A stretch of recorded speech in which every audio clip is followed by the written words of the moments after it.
Welcome everybody to today's episode of the Great Birth Rebellion podcast, where we grapple with current research and historical knowledge to help you get the best out of your pregnancy, birth and postpartum journey. My name is Dr. Melanie Jackson at Melanie the Midwife.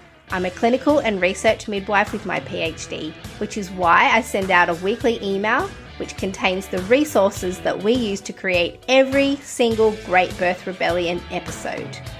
You can join the podcast mailing list at melaniethemidwife.com. Our Great Birth Rebellion premium members also get access to podcast transcripts, additional resources, the Ask Mel a Question button, and an exclusive monthly Ask Me Anything episode where I answer listener questions. That said, let's get into it. In the interest of keeping this podcast free to you, the listener, I'd like to thank our sponsor for today's episode, the Convergence of Rebellious Midwives Conference. I also happen to be the chief organizer and boss woman of this conference, and I can tell you that it's already set to be the conference of the year. 270 people have already signed up to come, and there's still 3 months to buy your ticket. I can completely understand why we've had so much interest in this conference because the speaker lineup is exceptional. It's at a beautiful destination, Darling Harbour in Sydney, and it's on the 23rd to the 25th of August 2024. If you're listening to this and that date has already passed, never fear, it's very likely that this conference is going to run every single year. It'll be 3 days of pure bliss, high quality education, amazing food, and a plush venue for your tired soul. You can see the link below in the show notes if you would like to come to the Convergence of Rebellious Midwives for any maternity care provider interested in providing rebellious maternity care. Now to today's episode. All right, in order to facilitate labour and create an environment conducive to physiological labour, we always get told to turn the lights down and to make the space dim so that the woman has a peaceful and private environment to give birth in. But beyond that, no one really talks about why low lighting in labour and birth are important on a physical level. What happens inside a woman's body when she's exposed to light or darkness during labour? We get told that it's important for women to labour in the dark, but we don't really talk about why. And also, then we go ahead and induce women in the daytime and expect labour to work. Or we wonder why women's contractions stop in labour when they leave their homes to come to hospital. And we've been told that this is fear and adrenaline that can interfere with oxytocin. But what if it's also exposure to light? Now, I went on quite a research journey with this one. And even though I have an insatiable curiosity for information and research, I personally have never come across the information that I discovered in preparation for this episode. So if you're like me and are hearing this for the first time and are confused as to why we're not told this, even as midwives, for me, for 16 years, I know low light is important, but I never fully understood why. So today, that's what I'm going to explain. Today, I'll be talking about the role of melatonin and light and darkness on how labour starts and continues. But as I learnt in my journey, melatonin has a massive impact on so many other things in our bodies and in pregnancy. So I won't be able to cover all of that. However, for those of you who are on the mailing list for this podcast, you will also get access to the resources that I use to research every single episode. And so all the resources that I use to create this episode are in that resource folder if you want to go really deep into the role of melatonin. So this episode will explain the physiology behind why labour starts at night, usually, and the impact of the human circadian rhythm and melatonin on how labour progresses.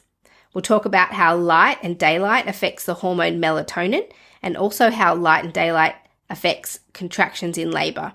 We'll talk about the connection between oxytocin and melatonin, and then how to support and protect healthy melatonin activity and therefore physiology in labour and birth. We're also going to learn ways that you can leverage this exposure to light and darkness for lots of other different types of labours, including preterm labour and labour that needs to be induced. So let's start with the fact that labour usually starts at night. So we know that if left alone, if a woman is allowed to go into spontaneous labor without induction, that this is statistically more likely to occur at night or in the early hours of the morning. And there have been studies on women and also primates. I discovered a lot of research on rats and primates. So if I refer to humans in this episode, which I may, I'm doing that because that differentiates the research between humans and primates or rats. So I apologize if the word human is not appropriate when talking about labouring women, but it's because that I also researched animal primates in this. So there have been studies on women and also primates with reference to labour hormones and how these were impacted by the time of day and therefore the amount of light that the woman or animal is exposed to. And what we know is that the phasing of nighttime labour in animal primates has been shown to be able to be shifted by reversing the light and dark cycles. So if they've done studies on this, if they artificially reverse the day and night for a non-human primate, then it changes when they will go into labour. So they preferred the simulated night over the day, even if in fact it was daytime. If they were simulated to be nighttime, that's the most likely time they will go into labour. So this has led researchers to assume that there's a light-sensitive clock mechanism that underlies the start of labour, and data shows that both humans and non-human primates have nocturnally peaking uterine contractions in late pregnancy. So in later pregnancy, contractions peak at nighttime. So this means that we already know that women and primates are more likely to get contractions at night versus the day, even when they're not in actual labour. And this may have been your experience where if you're in early labour or you've got a lengthy labour, the daytime things slow down and things pick back up in the nighttime. So this leads to the intriguing question, what are the circadian signals that drive nocturnal or nighttime uterine activity in late-term pregnancy for human women? And how does light impact upon labour activity? So I know you might be wondering where I'm going with this line of thinking, but stay with me. I'm about to describe the ways that you can leverage light and darkness to alter the path of your labour. And in doing so, you might also get some insight into why so many labours aren't physiological and can't be physiological in an institutional setting, simply owing to the operating hours, the rostering, and the light configuration that often exists within hospitals. And what we already know about the human body is that your body hormones change in response to light and darkness in order to initiate sleep and waking. And that initiating sleep can be harder when you're exposed to lights and screens close to bedtime. And this hormonal behavior refers to a circadian rhythm within our bodies. And we know that other organs, circadian rhythm doesn't just modulate your sleep and waking patterns.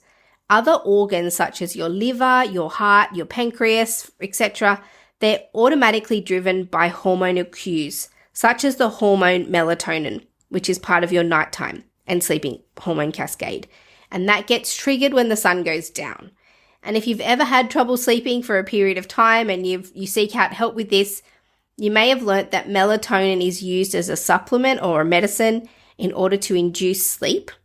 But we also know that other body organs and our body function relies on a sleep, wake, and circadian cycle, and that the hormones that govern them to make sure they function properly also govern your uterus, like all of your other body organs. So what we're talking about today is the impact of night or darkness on the hormone melatonin and its impact on labour and how it impacts it to start and to continue. We spend so much time talking about the work of oxytocin in labour. But what we also know from research, but it's not as well known in the public, or apparently for me, is that oxytocin and melatonin are just as important as each other in labour when it comes to the strength and the number of contractions that women will experience. So we've talked about for a long time in the midwifery world, if you interrupt the flow of oxytocin, you also interrupt the flow of contractions. But this is also the same as interrupting the flow of melatonin in labour. So in human women, spontaneous labour and full-term pregnancies is more often initiated at night, and statistically more babies are born at night. This is how we're physiologically wired, to labour at night as a result of melatonin. The night is a time when the pineal gland secretes the hormone melatonin into our circulation, into our blood. And the research has shown that your uterus actually has melatonin receptors, and they increase in number as you get longer in your gestation. So your body's less receptive to melatonin and oxytocin in early pregnancy, and you become more receptive to melatonin and oxytocin in later pregnancy when you're full term. Now, some researchers have tested the association between melatonin concentrations and uterine contractions in late-term pregnancy by modulating circulating melatonin contractions using light exposure.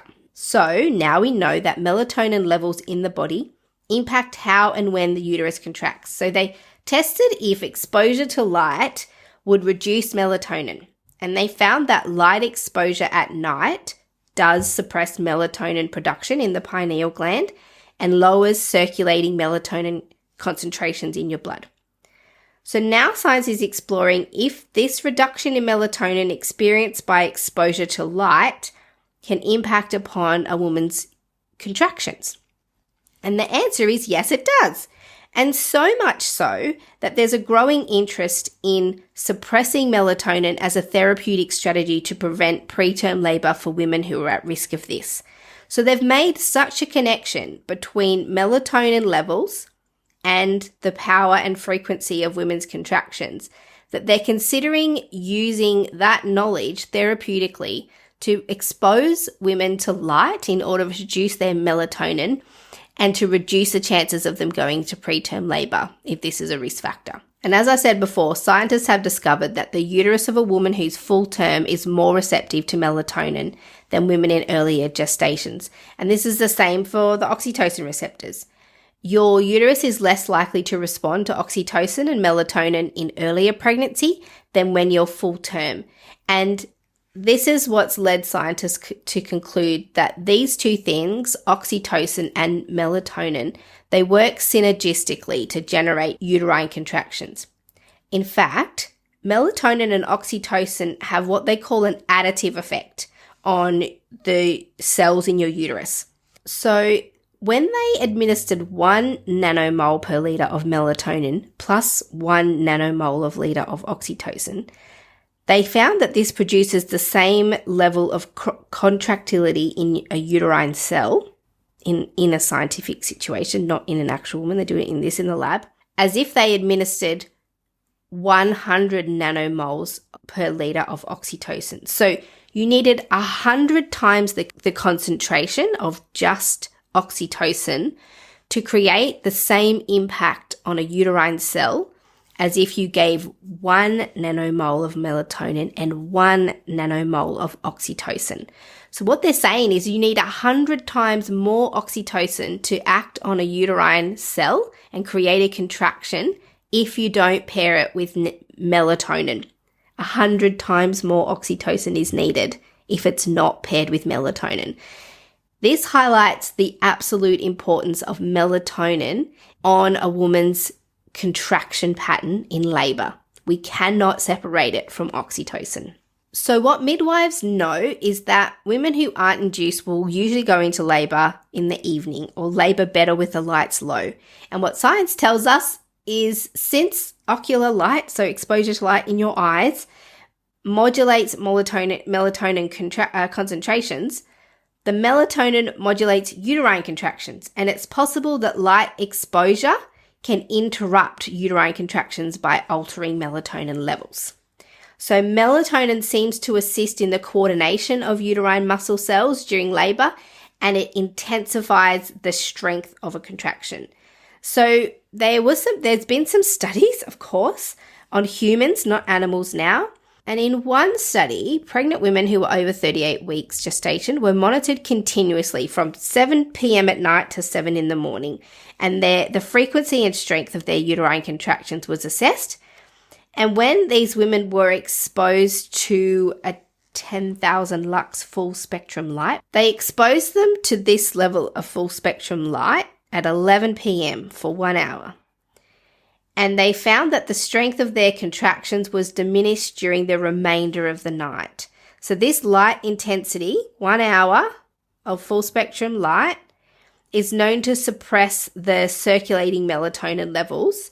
And so these results, they support the idea that the nocturnal rise in melatonin contributes to increased nighttime labor onset, and also that the interruption of melatonin using light also interrupts contractions. Now, the good news is that other studies have tracked melatonin and seen that if you stop exposure to the light, once the melatonin levels return to the nighttime levels, that the uterine contractions can recover to the same frequency as it was. And some studies have shown that this can happen in a matter of hours. The other earlier study suggested that it interrupted it for longer. So we can see that the impact of light exposure is quite possibly reversible. So long as the environment allows for the proper function of melatonin and the lights are turned off, it's entirely possible that a woman's body can get back into melatonin production and therefore back into labor. So now that we know that melatonin has a direct role with oxytocin at the initiation and maintenance of labor, how can we use this knowledge to our advantage? Firstly, for women, as you leave your home and make your way to hospital, be aware that this creates a challenge to the hormones that keep your labor going. So if you're leaving the house, perhaps consider using strategies to reduce the amount of light that you're exposed to. If you can see light, it's having an impact on your melatonin levels and therefore possibly on your contractions. So things like an eye mask can help, if one that you would wear at bedtime to block out light. And there are also glasses that you can buy that block blue and green light, which is the light form that can suppress melatonin. These are easy to come across now because lots of people are using these blue and green light blocking glasses to try and limit the impact that screen time and evening lights are having on their melatonin levels. So we're aware that screens and lights can reduce melatonin and therefore make it harder to sleep. So some people wear these in the evening just to try and block that impact of watching screens. So you can use that same strategy when you're moving into hospital during labor. Other things you can do is ensure that the lights are off and the blinds are closed in your birthing room at the hospital. But sometimes this is out of your control. So for example, there's a new birthing unit at a hospital near me, and many of the room lights actually operate on sensors. So when a labouring woman enters the bathroom, she has no choice but to be exposed to full light. And this means that if she wants to go to labour on the toilet or spend time in the shower, that she's exposed to this full-on bright light. It's a unit design that is out of the control of the woman and the care providers. So this interruption is literally built into the venue. So also when you arrive into hospital, even if your room is dark, the whole entranceway and the access to your room is really stark and bright. And this is where maybe the glasses and the eye mask can come in handy. But if you're being transported in an eye mask, you can't see anything. So maybe consider asking for a wheelchair to your room so that you can keep that in place. And the eye mask will also protect you from seeing the judgment from the people around you that don't understand childbirth physiology. And those are the people that maybe you don't want in your birth space anyway. You want someone who applauds your attempts to enhance physiology in the interest of reducing complications in your labour. So go for it, mama. If you want to reduce your exposure to light, consider these two strategies. Also, making a room as dark as possible and then waiting a few hours at least for melatonin levels to rise may also be helpful in circumstances where if you have noticed that your environment has impacted on your contractions, while you wait for your contractions to return, turn the place down dark, take the opportunity to have a sleep and a rest, and then this might also enhance the work of your labour as your melatonin returns and your contractions return. Hopefully you've had a little bit of a rest. Now, the other ways that we can leverage what we know now is there's a big area of research that's utilising this knowledge in the prevention of preterm birth. So strong is the link between melatonin and its impact on contractions that scientists are exploring the use of light to suppress preterm labour and to prolong pregnancy.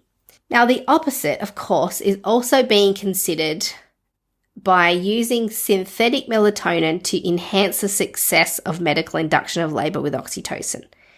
So scientists are exploring the possibility of giving melatonin before or with oxytocin to enhance the action of synthetic oxytocins. And as I said earlier, melatonin and oxytocin have an additive effect on the human tissue of the uterus.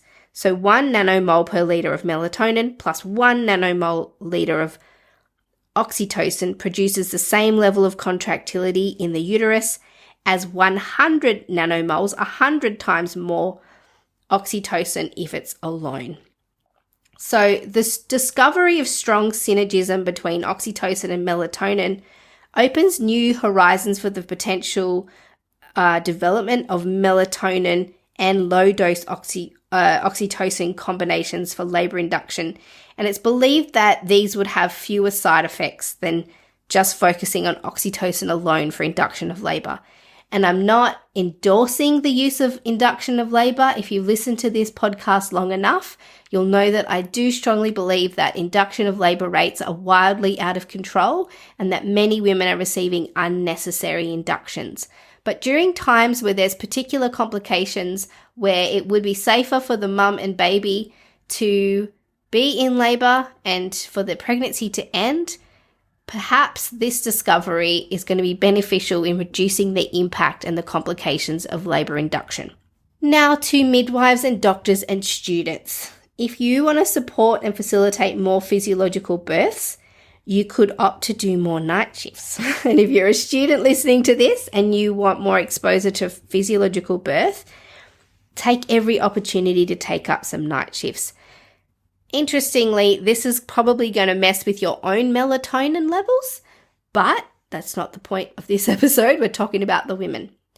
So, when you do a hospital shift at night, the doctors are usually sleeping, inductions are less likely to be scheduled, and most of your midwifery efforts will be focused on caring for women who have come into hospital in spontaneous labour, which statistically is most likely to happen, given what we now know about melatonin. And finally, I'd like to highlight that given that hospital birth units are an absolute hive of activity during the daytime, with limited staff planned for the nighttime, it demonstrates that the hospital birthing and rostering schedule is designed for staff and not for women.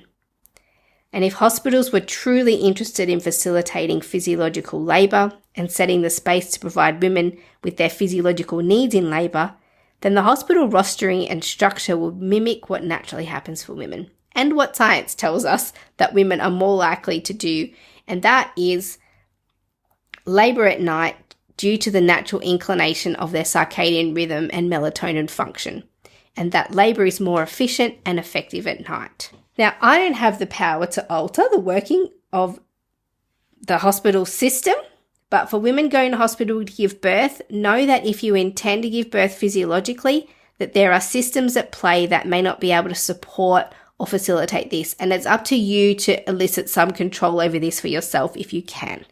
If you need to have an induction for the benefit of yourself and baby, perhaps you could request that this be commenced later in the evening, for example, in a hope that you'll enhance the effectiveness of this. And for those in spontaneous labour, make efforts to reduce light exposure and nurture your melatonin levels during labour in the same way that we've been seeking to nurture oxytocin levels. I hope that you have learnt as much as I did today, and I thank you for being here, and I wish you all the best for optimal melatonin levels in labour. I will see you in the next episode of The Great Birth Rebellion. Thank you for being here for today's episode of the Great Birth Rebellion podcast. If you want to get access to all the resources that we use to create every single podcast episode, you can join the mailing list at melaniethemidwife.com, or better still, the Premium Members Hub. Premium members get access to transcripts, the Ask Mel a Question button, an exclusive Ask Me Anything episode every month. All the details are in the show notes, and I will see you in the next episode of The Great Birth Rebellion.